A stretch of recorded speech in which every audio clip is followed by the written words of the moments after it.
get right into it then. And I think the best place to start as we're talking about maritime literature is 3 words: call me Ishmael. It's a very simple opening line. And even if you haven't read the book, you probably know this is Moby Dick, Herman Melville's iconic novel published in 1851, sometimes referred to as The Whale. It's a pretty straightforward sentence. It's only 3 words, but there's a lot of stuff just in these 3 words here. And I'm going to give you an idea of what I mean here. Ishmael is not just a strange name, it's a biblical one, referencing the story of Abraham in the Old Testament. So this book is going to be allegorical. That's our first sign from this one sentence of only 3 words. The character is also introducing himself to the reader. So he's letting us know that this is going to be a first-person narrative. And it also informs us that he has lived, he has survived to tell the tale. Finally, I always think about this part. He says, call me Ishmael. Now, why does he say, call me Ishmael? Is Ishmael not really his name? Melville's book was not recognized immediately as an important piece of literature, much to the author's dismay. In fact, Melville probably would have been surprised that the book was not immediately popular. In a way, the book was not particularly groundbreaking. Moby Dick was part of a genre in American writing that I call the maritime literary tradition, and followed a somewhat formulaic pattern of stories at sea that had been popular for decades. And of course, it wasn't even Melville's first book in the maritime tradition, and we'll talk more about that as well. We'll get back to Melville a little bit later. In fact, I want to start really talking about this guy, James Fenimore Cooper, probably the first great American novelist. His influence was strong enough that he did not follow the trends, he created them. And that's important because putting Cooper and his writing in context, there really wasn't much competition at the time. He was born in 1789, when the United States was only 13 years old, only 2 years after the writing of the United States Constitution. In other words, the country was still new.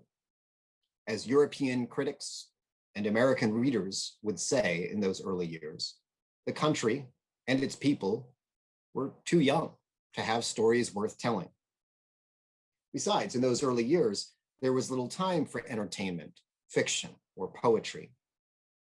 Not to mention that there was no national publishing industry and no national market of readers. We were also too busy creating our country, establishing the government, developing the economy, and we were in a series of seemingly nonstop wars, from the American Revolution to the Barbary Wars to the War of 1812. But then, literacy rates are going to start growing.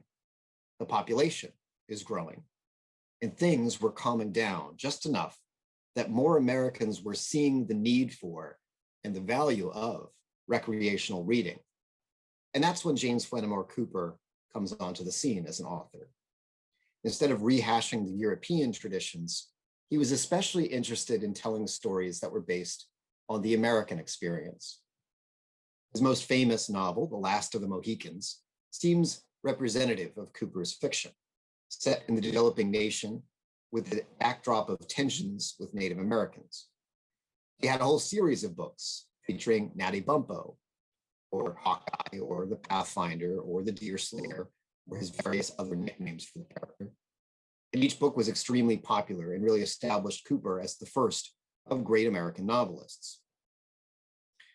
Cooper himself had enlisted in the Navy when he was a teenager, so it was probably only natural that he would use his seafaring experiences in his literature as well. One could argue that his 1824 novel, The Pilot, began America's interest in the nautical genre. That book, inspired by the real-life sailor John Paul Jones, shows how Cooper tried to connect to real Americans and real American experiences. And if Cooper did it, you can bet that other writers followed suit to capitalize on the popularity. Now, of course, literature around the world has always had its adventures at sea, going back even to Homer and the Odyssey, and that's what is illustrated here as the Odyssey. In the 18th century, British writers adapted the genre, including Daniel Defoe and his famous Robinson Crusoe in 1720. And more recent to Cooper, there was the extremely popular epic poem, The Rime of the Ancient Mariner by Samuel Taylor Coleridge in 1798. So why were maritime themes so important in the United States? Well, for one thing, many people in the country were separated from their forebears by an entire ocean. And there was still a belief that there was nothing of value in a cultural sense in the New World. For the average American, all the good stuff was mostly in Europe, which meant a lengthy, dangerous, and expensive trip overseas to see cultural treasures, accessible mostly by the extremely wealthy. There were other ways for people to set sail, but the sea was a scary place in general, and for common sailors, even more so. For decades, there was a certain lawlessness being at sea. The captain often had absolute power. All of this made the maritime world a little more interesting and a little more exotic. And it was mysterious too. People were buried at sea, bodies, cargo, and entire ships might go under and never be recovered. In 1850, a poem by Henry Wadsworth Longfellow, 10 years before his poem Paul Revere's Ride, comments on how unknowable the sea can be. Ah, what pleasant visions haunt me as I gaze upon the sea. All the old romantic legends, all my dreams come back to me. Then in the poem, the narrator sees somebody on board a ship, a sailor aboard a ship, and calls out to him. And this is what the answer is. Wouldst thou, so the helmsman answered, learn the secret of the sea? Only those who brave its dangers comprehend its mystery. The whole poem is really great, by the way. If you have a chance to go back and read it, it's very ominous about the sea. I should note that most of the contributions to the maritime literary tradition in the United States in the 19th century did not stand the test of time. For every Moby Dick, for example, there were a dozen books like Typee or Omoo or Marty or White Jacket, also written by Herman Melville, but nowhere near as famous in the 21st century as Moby Dick. And even ones that were popular at the time aren't well known among general readers in the 21st century. Some of you might know 2 Years Before the Mast by Richard Henry Dana Jr., published in 1840, and based on his own experiences as a sailor. But maybe you did not know that the year before, in 1839, Cornelius Matthews published The Behemoth. You know Moby Dick, but did you know that 2 years earlier, Herman Melville wrote a positive review of a book called The Sea Lions by James Fenimore Cooper? Less Literary was a series of nonfiction works about various sea explorations, including narrative of the United States exploring expedition of the years 1838 to 1842. And we'll get back to some exploration stories and explorers a little bit later.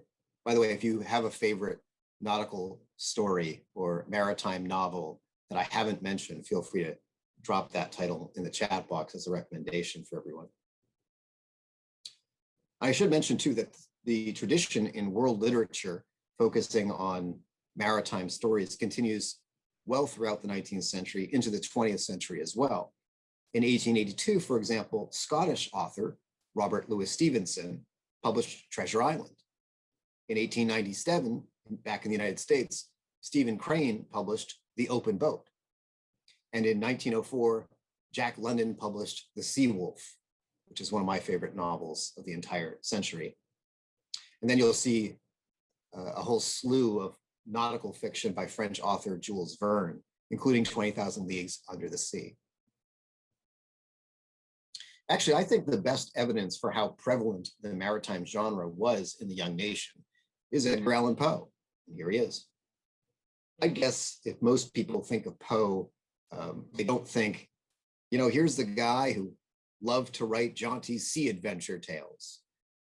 If you have a favorite work by Poe, I would bet that it's probably something like The Telltale Heart or The Cask of Amontillado or The Black Cat. But Poe wrote more than just horror works. In fact, looking at his entire career, he wrote very few horror stories. If you know anything about Poe as a person, you probably know that he struggled financially. writing was his only source of income. So it was important for him to write books or write works which sold well. And that meant jumping onto whatever bandwagon he needed to, including maritime literature. And I don't mean for that to sound flippant. Obviously, I love Poe, but he's doing what he can to be popular. For example, in 1833, at age 24, Poe published Manuscript Found in a Bottle, his first maritime story. Later, he published A Descent into the Maelstrom, about a gigantic whirlpool off the coast of Norway, which you see illustrated here. And then he published The Oblong Box, another maritime story set at sea. Poe's first and only novel, his longest prose work, is also a sea story, published in 1838, The Narrative of Arthur Gordon Pym of Nantucket. Poe's longest prose work takes place at sea. And because it is his longest prose work, we have to assume that it's something he wanted us to pay attention to, and that it is worth talking about, even though it's not one that shows up in many of Poe's greatest hits lists. Even most self-professed Poe fans have never read The Narrative of Arthur Gordon Pym of Nantucket. And if you have read it, please put that in the chat box. I would love to know how many of you have read The Narrative of Arthur Gordon Pym of Nantucket. If you have read it, you probably agree with me that it's kind of a strange novel.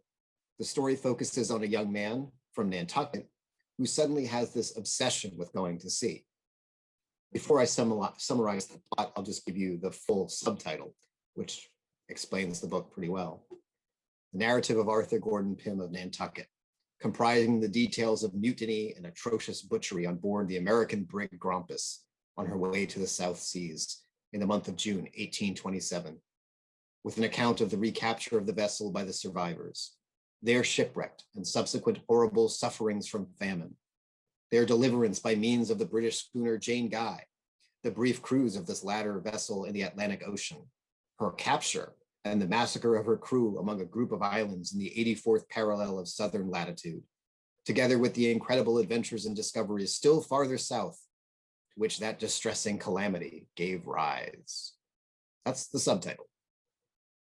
And I think this sort of subtitle was supposed to entice a reader into buying the book. And it was prevalent enough in the maritime genre that it was parodied quite brilliantly by Samuel Avery Putnam in 1858. And I think Samuel Avery Putnam is kind of a nobody, so don't worry about it too much. But in this sketch, titled simply Nautical Novel, we get a one-page long subtitle without the actual novel that it references. Just skimming it quickly, here's a little bit from the parody subtitle of a nautical novel.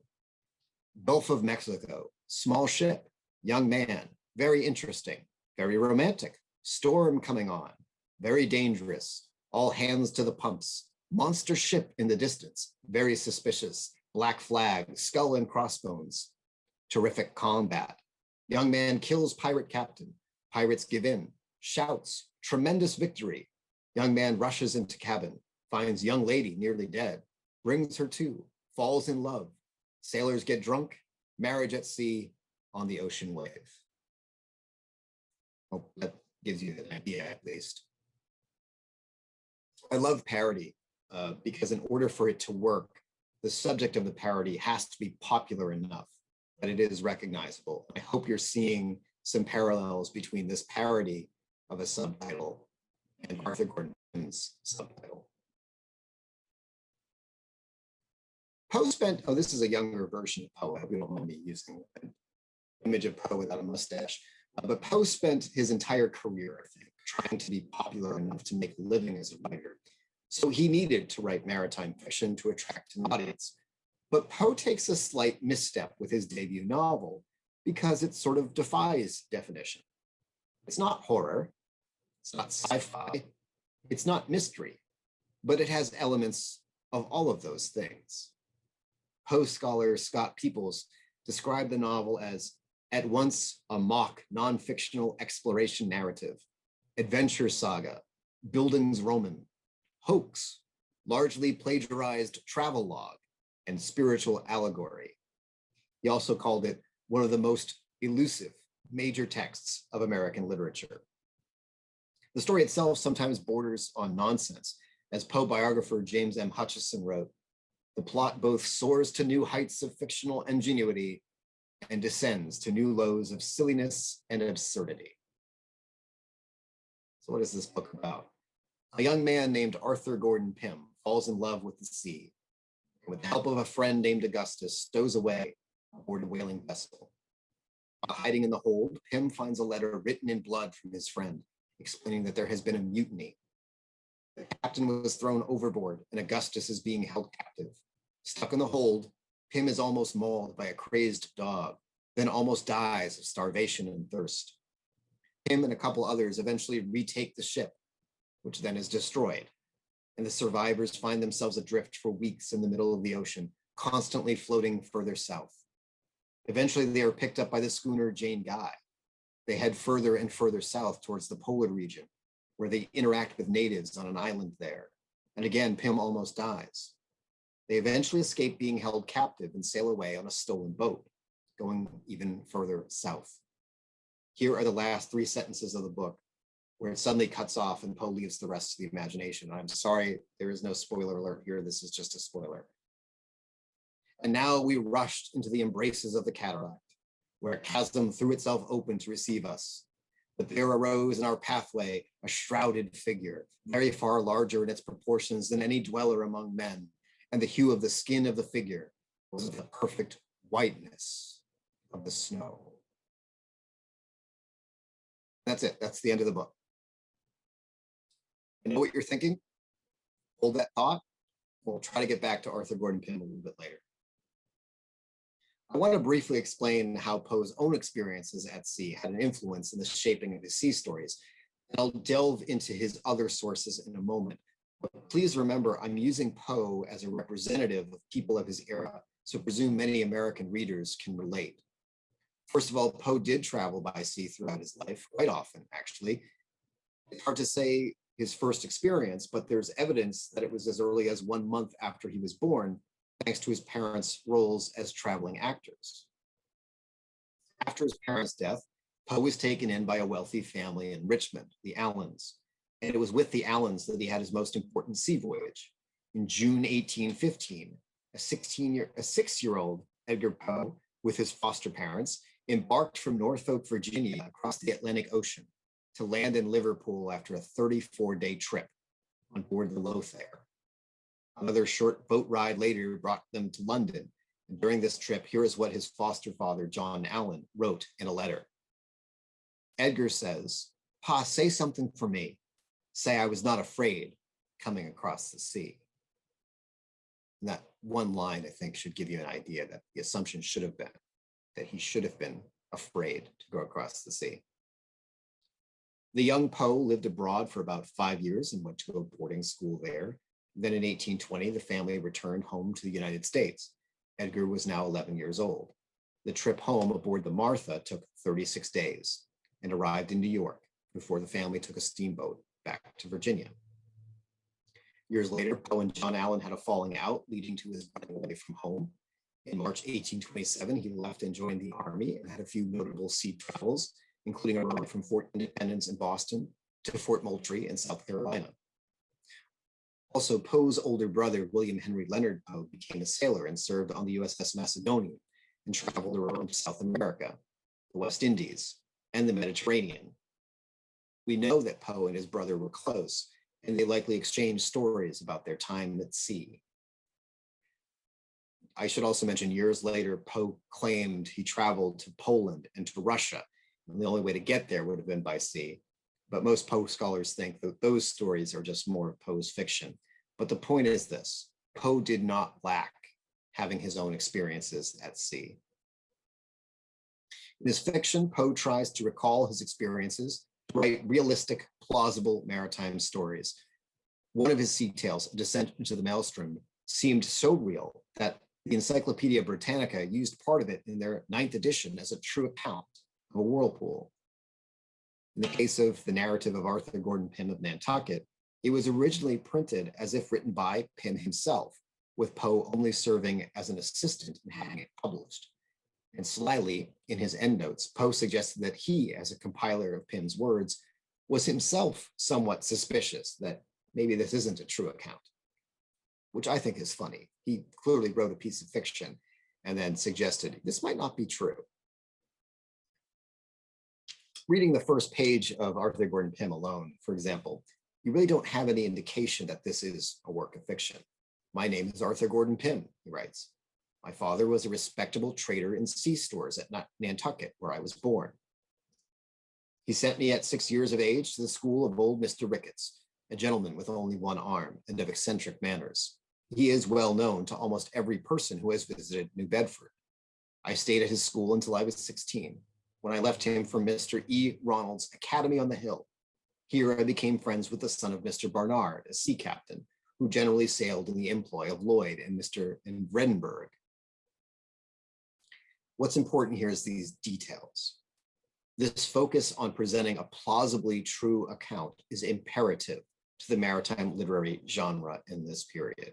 There's no reason, for example, he had to mention that his schoolmaster had only one arm, other than to show there's some detail here, so it can't possibly be made up, even though we know that it is. I think American readers were flocking to true accounts of sea voyages, and Herman Melville is part of this too. His first literary successes were from the true experiences he relays in his books Typee and Omoo. And even Melville will have to defend himself against accusations that these books aren't entirely true, but Melville swears that they are, and in his case, they are. Poe gets much of his information in these realistic details for the narrative of Arthur Gordon Pym of Nantucket from real life sources, many of which Poe mentions by name throughout the narrative. And remember these names I'll mention because I might bring them up again in a little bit. For example, Poe mentions Captain James Cook, an English explorer, and recounts one of his landmark voyages. He also used Captain Benjamin Morrell's book, Narrative of Four Voyages to the South Seas. I should point out, when I say he used these works, it's not just as an inspiration. What I mean is that Poe sometimes lifted entire paragraphs from their words and incorporated them into the book without notifying his reader that's what he did. He was especially indebted to a man named Jeremiah Reynolds. A couple years earlier, Reynolds had given a report to Congress about a possible expedition to the South Seas, which was reported in a Richmond magazine while Poe was its editor. Poe took some 700 words from this report verbatim, amounting to about half of chapter 26. Readers were hungry for sea stories, especially in the first half of the century, because this was a new age of exploration in the United States and around the world. Explorers were making all sorts of discoveries. Most notably, they were exploring the polar regions. I mentioned one of Poe's sources, Captain James Cook, who first crossed into the Antarctic Circle in the 1770s. In 1820, 3 or 4 major explorers sighted land in Antarctica. A year or two later, another major Poe source, Benjamin Morrell, goes on his own voyages, making controversial claims about discovering land. And of course, as Poe was about to write his novel, Jeremiah Reynolds was arguing before Congress that the United States should fund its own journey to the polar regions. And because of all this excitement, American readers were dying to read about the Antarctic region, even if it was in fiction. Publishers seem to be telling their authors to take advantage of this. One example I'll give is early in the century in a book by a woman named Mary Shelley called Frankenstein. If you've read Frankenstein, cut me off now. Tell me if you know where I'm going with this. Why is Frankenstein relevant? At the very end of the novel, do you know what happens to the creature? I'm giving you a second to see if you're typing. I don't know if you are, but what ends up happening is the creature is set adrift on a glacier in the Antarctic. And I think if you're reading that book for the first time, it kind of doesn't make sense. Why are we all of a sudden involving glaciers in the Antarctic region? But I hope what you're understanding is because this was what was popular at the time, and Mary Shelley was incorporating that. I think Poe wrote his novel with this appeal in mind as well, hoping to attract a large audience. And remember, the title of the novel is not Arthur Gordon Pym, but The Narrative of Arthur Gordon Pym of Nantucket. Having Pym's place of origin is important because the reader knows there must be a maritime connection in the story just for the sake of him being from Nantucket. And that's why Pym is also from New Bedford, or has a moment where he's in New Bedford. So we as readers could see that maritime connection right away. And of course, Melville does this too. The original title for his novel was Moby Dick or The Whale. So he's giving away the book's contents right there in the title. In his long subtitle that I read earlier, Poe refers to how far south the characters are, even mentioning the longitude and latitude to give them a hint. And in fact, you may have seen in the subtitle, still farther south is in extra large letters set apart.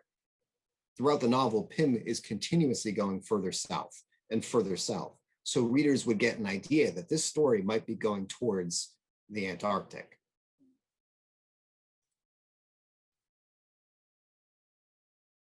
We're talking about this today, by the way, in part because we're celebrating Herman Melville's birthday, which was yesterday, August 1st, 1819. He's about 10 years younger than Poe.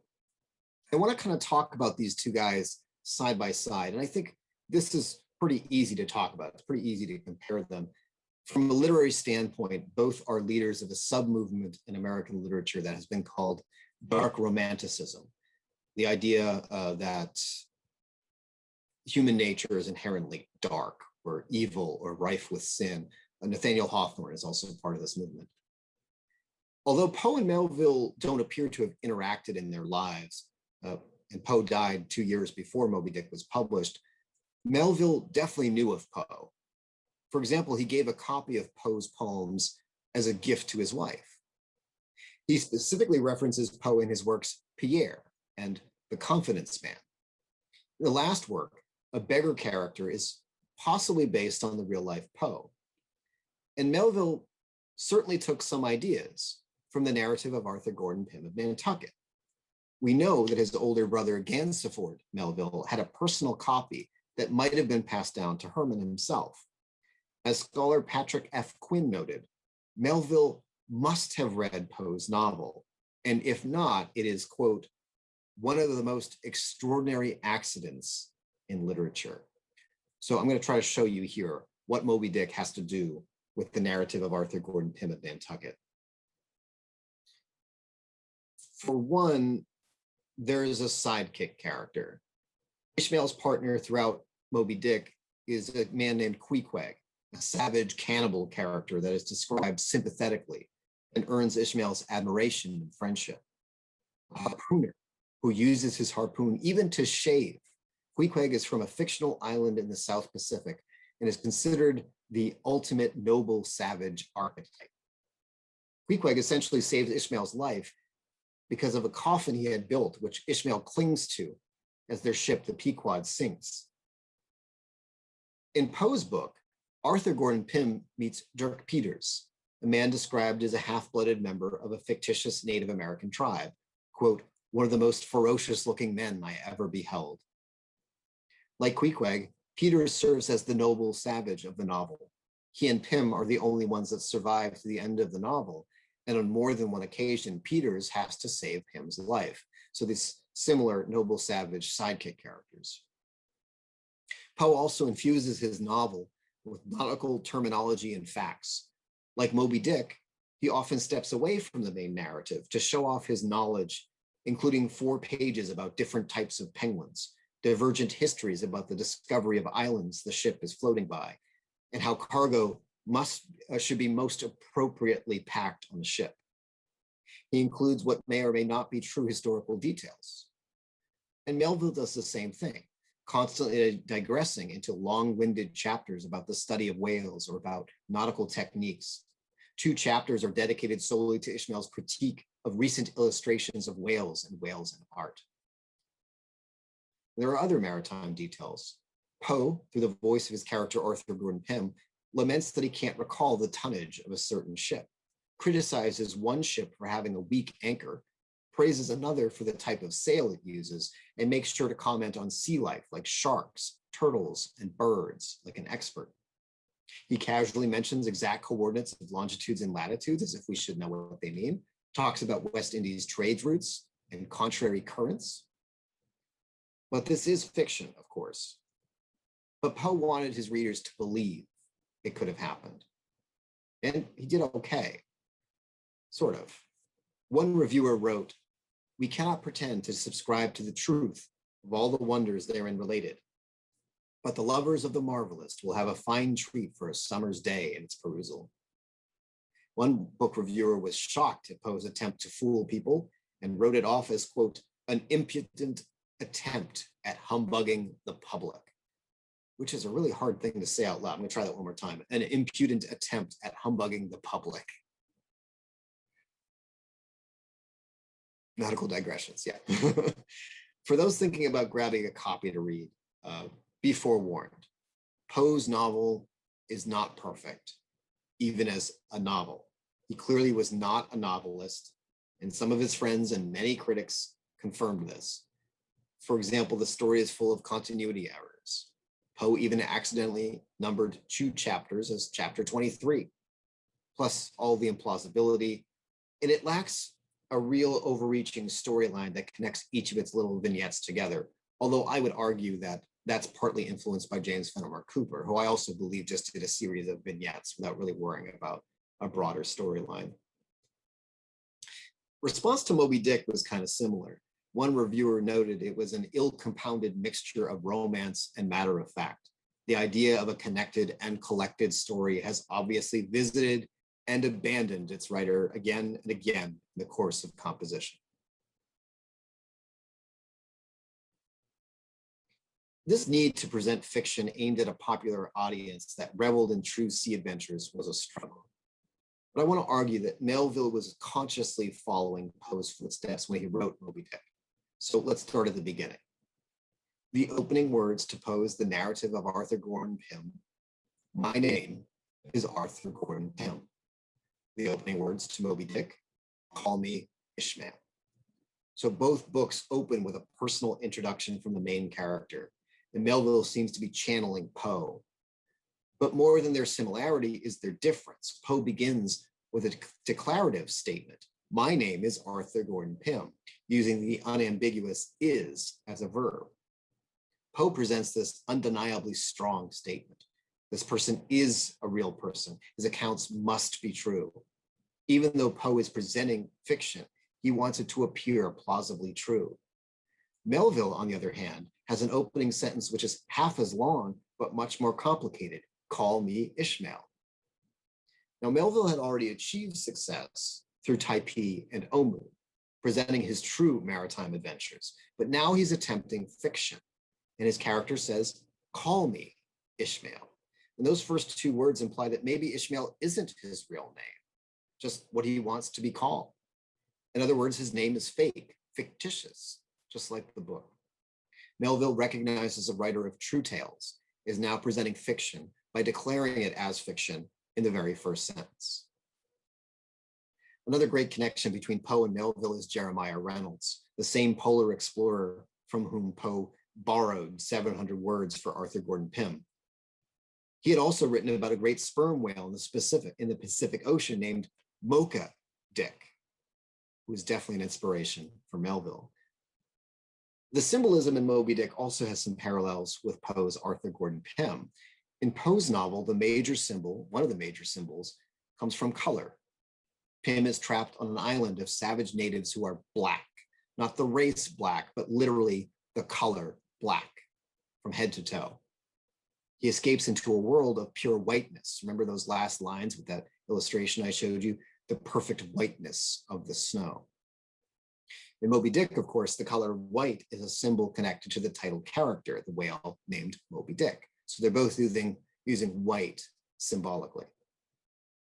Now, don't get me wrong, even for an early work of Poe, and even for one which is not in the horror genre, there are quite a few scenes that will easily remind you that this is Edgar Allan Poe you're reading. One of Poe's shipmates on the Grampus dies of an unnamed disease, and here's what his body looks like when it's found. The corpse presented in a few minutes after death, one of the most horrid and loathsome spectacles I ever remember to have seen. The stomach was swollen immensely, like that of a man who has been drowned and lain under water for many weeks.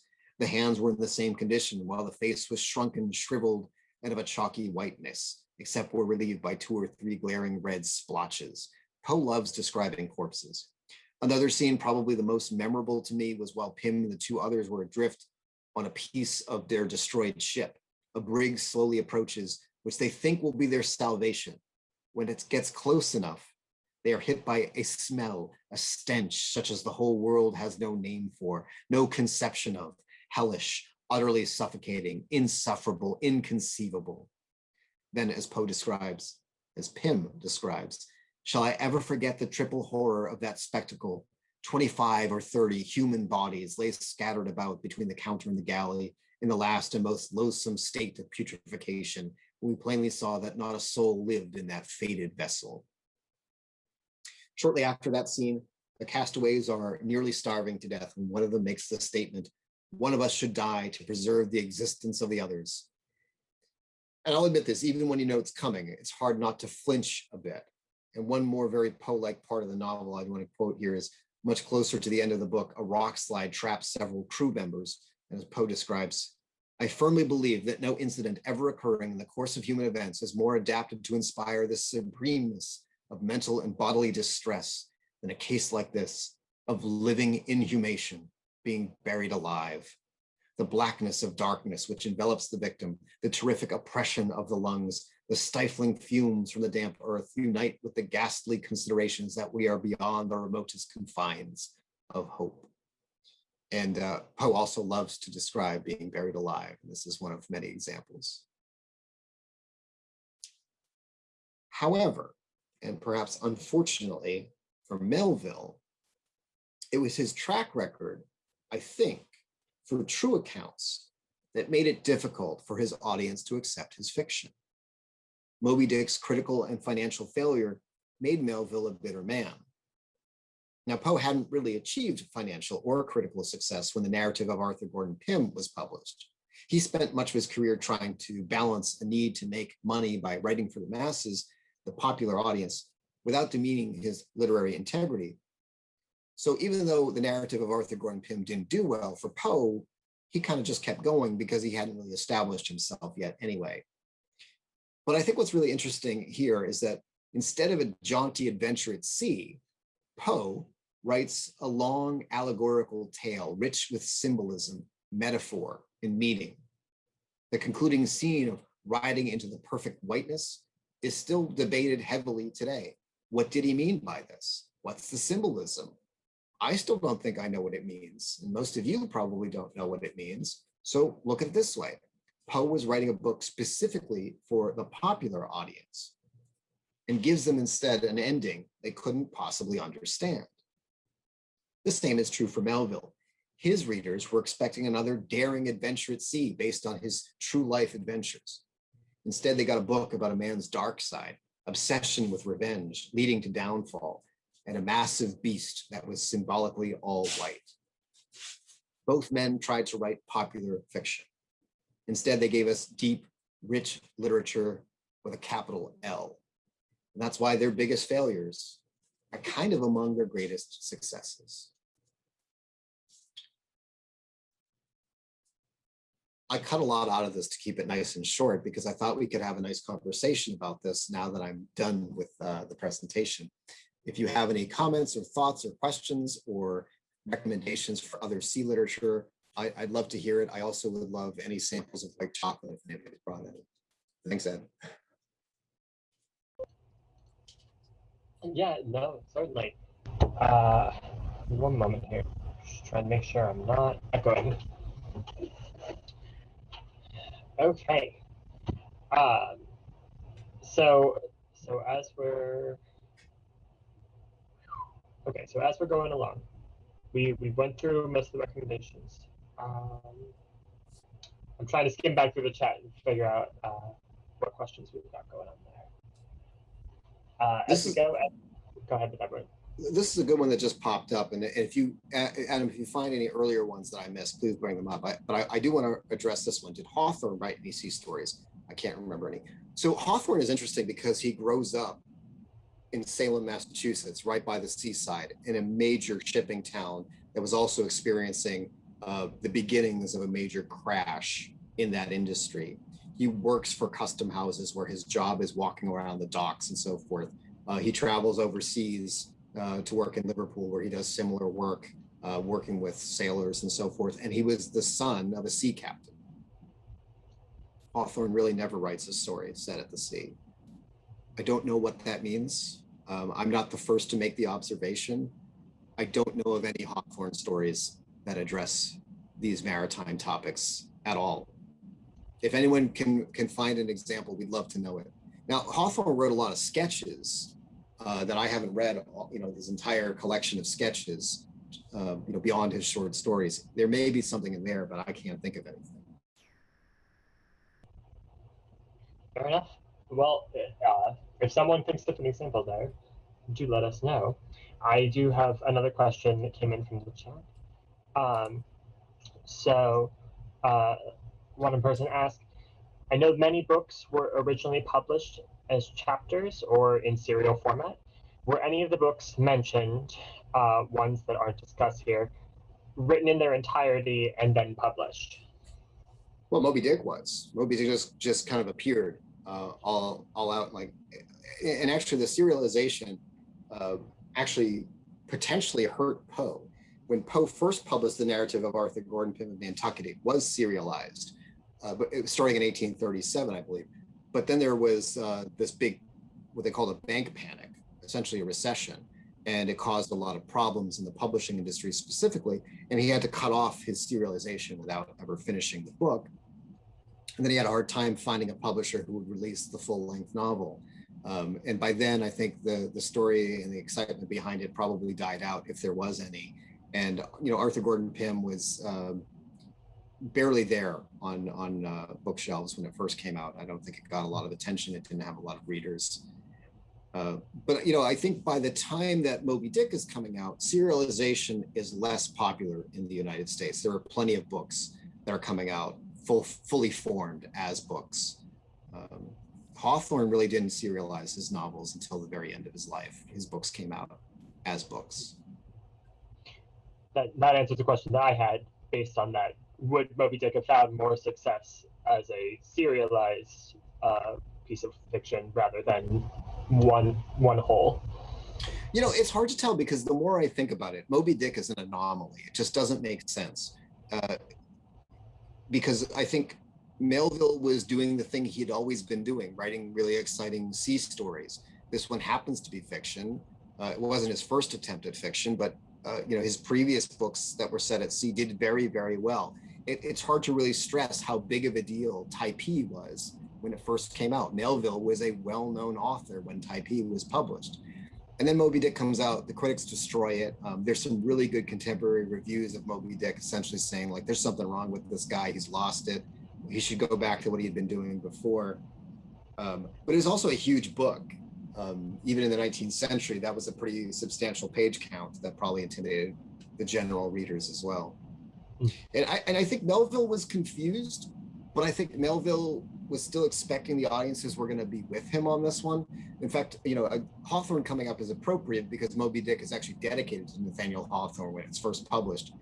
And he writes something along the lines of, to Nathaniel Hawthorne, he says, I've written a wicked book. All right, casual.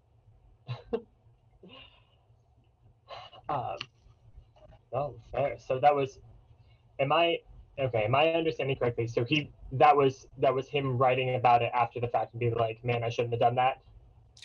I don't know. I think he got a kick out of what he was trying to do to his audience. I'm not sure I fully understand what he was trying to do with his reading audience. But part of me wants to think this was a bait and switch. But I do think that Melville would have stood behind his book. I think he really at the time believed Moby Dick was something special and didn't understand why it wasn't getting, in a way he was sort of taking maritime literature, which I would argue was a generic kind of thing, that they were a dime a dozen kind of things, the popular romance novel of the day, and turning it into something more meaningful. Fascinating. We had another question come in from Timothy. Was Moby Dick published in 3 volumes, and were the 3 volumes sold separately? That's a good question. I want to say in those days you bought those volumes all at once, but I could be wrong about that. So I don't know. The book selling stuff is complicated in those days, and it's one of the reasons why, a couple of decades later, when Mark Twain was coming on the scene, the name Mark Twain, he believed in publishing by subscription only. So he wouldn't publish the book until he got a certain number of subscribers in advance, and that gave him a better idea what to expect as far as sales. But you want to talk about people who make bad publishing decisions, Mark Twain is at the top of the list. Oh yeah, actually, for any people who are out of town not familiar, we had a presentation on Mark Twain a couple months ago that is also on our YouTube channel. The presenter was acting as Mark Twain and did in fact talk about his failed publishing ventures. So that's exciting. I also see this question about seafaring tales written in Florida and heading south around the tip of South America. Well, actually 2 years before The Mass by Richard Henry Dana is about going around South America, but that's not a novel. That's a true story. And Dana's book is really less about, just an exciting adventure tale and more about the realities of living at sea for 2 years. And his book really emphasized a lot of the potential problems being at sea and led to some reforms in how sailors were treated. Oh, thanks. Ed clarified that 3 volumes of Moby Dick were sold together only. Yes, thank you. This is an important question too. How does the sea wolf fit in the maritime tradition? Does it reflect anything from the 19th century sea stories? I think, first of all, the sea wolf is probably one of the greatest novels in American literature. You can quote me on that. It certainly has one of the most enticing villain characters of any piece of fiction in American literary history. I would argue, I would need to spend some time making this argument, that Jack London, who's better known for The Call of the Wild and White Fang, he sort of takes the experiences that Richard Henry Dana is warning us about and takes them to this extreme fictional level in The Sea Wolf, where if you're a sailor under this captain of this ship, you should be scared for your life. And then, of course, he adds in that, by the way, life is meaningless. I highly recommend The Sea Wolf. It's a fantastic book. And I think also another side of this that I really didn't spend any time on today, one of the reasons I do think maritime literature was so popular is the level of machismo, the masculinity associated with it. To go at sea, you had to be a tough guy. And, Jack London, first of all, besides dripping with masculinity in every single thing that he writes, I think he takes that machismo and just blows it up and turns it into something almost on the point of parody, because it's just so extreme. Again, The Sea Wolf, highly recommended. It's an amazing book. Well, yeah, and I agree. Anytime you put a bunch of men without any women on a boat, there's always homoerotic stuff there. And if the author doesn't see it, they're just not paying attention. It's certainly in Melville. I mean, Ishmael and Queequeg, I mean, right off the bat, the first time they meet, they're sharing a bed together, and Melville describes it as being like they were married. So Melville is absolutely dripping with homoeroticism, and I think a lot of these books are dripping with a lot of homoeroticism. And just to be clear, we're not saying that these characters are gay. We're just saying that there's an interesting feeling in how these men are relating to other men. Interesting in quotation marks. No, fair enough. That makes sense. Were there any other avenues that you didn't get to tackle over the course of the presentation here that you would want to highlight now while we still have some time? There's a few that were popular in the United States but weren't American, so I tried not to spend too much time on them, although I did mention Margaret Louis Stevenson and Jules Verne and so forth. There's a one that, Ed, I'm sure you probably know this one, but there's a guy named Thomas Mayne Reid, Captain Reid, who wrote a few books, I think later in the 1850s and 60s, that are also based on his true life adventures. And he also gets criticized for, these aren't quite true stories, are they? Yeah, Mayne Reid, friend of Poe. And there's a couple of others that were also renowned sea captains who turned their true life adventures into books, whether they're nonfiction or fiction. Fair enough. Was the chuckle at the cabin boy? Yeah, and that was my chuckle. Thank you for sharing that. I love things that are so stupid they're funny. All right, let's see here. I wish I could have spent more time on Jules Verne. I was really trying to focus on American stuff, but Jules Verne is absolutely part of this maritime tradition. And the number of books that he writes in this genre is pretty substantial. And he also writes a sequel to the narrative of Arthur Gordon Pym of Nantucket. Oh, all right. Given that we have time, do you want to give us a brief explainer on that one? That one I haven't read, but I think it goes to show Poe's work was a lot more influential, a lot more quickly, a lot sooner outside the United States than it was in the United States. Poe is translated into French in particular very, very, very early. He's still alive while his works are being translated overseas. And I think there's a substantial appreciation of his work, even to this day, that's different from how the general American reader appreciates his work. And I'll share this, because Ed's here. From representing Philadelphia. For a brief period, I was a volunteer tour guide at the Edgar Allan Poe house in Philadelphia. And when I met people from other countries, they would tell me all the time they didn't understand why Americans dismissed Poe as just a writer of horror stories, because they found that his stories were a lot deeper than just being spooky tales, which I agree with. And certainly, the horror stories have stood out quite a bit. But even the horror stories are a lot deeper than just here's something scary. Oh, that makes sense. We had a recommendation for one of Jules Verne's here from Ed, it looks like, an Antarctic Mystery, or The Sphinx of the Ice. You gotta love subtitles. Yes, no. You have to appreciate them for what they are. As a librarian, I can say they can get a little unwieldy when you're trying to search for things. But right. Well. Oh, that's the Pym sequel. Okay. Yeah, okay. I'm not sure if we have that in the collection, but I will take a look here. That actually brings me to something relevant here as we're kind of winding down, wrapping up.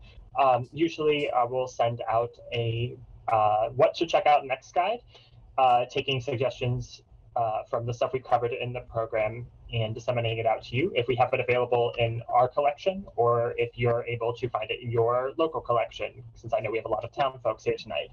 That should be coming out here in the next couple of days, along with the link to the archive recording of this YouTube program. So that will be coming. Look for that probably Wednesday, and we'll go from there accordingly. So, Rob, any other comments, thoughts, opinions that you wish to impart upon us here? Well, thank you to the Adams Library for giving me the opportunity to talk about these esoteric topics. I love talking about 19th century literature, and my goal is always to take the books that you know and put them in a broader context. I hope we did that today. Thanks for spending part of your Monday evening with us, and thank you for helping us celebrate Herman Melville's birthday, even if we were just a day late. We did our best. Hey, can't unfortunately not open on Sundays, but I'm sure Melville will mind. He doesn't mind, yeah. Yeah. Alrighty. So thanks so much, everybody, for coming out tonight. And yeah, take care. Have a good evening, and we'll be in touch soon. Right. Night all.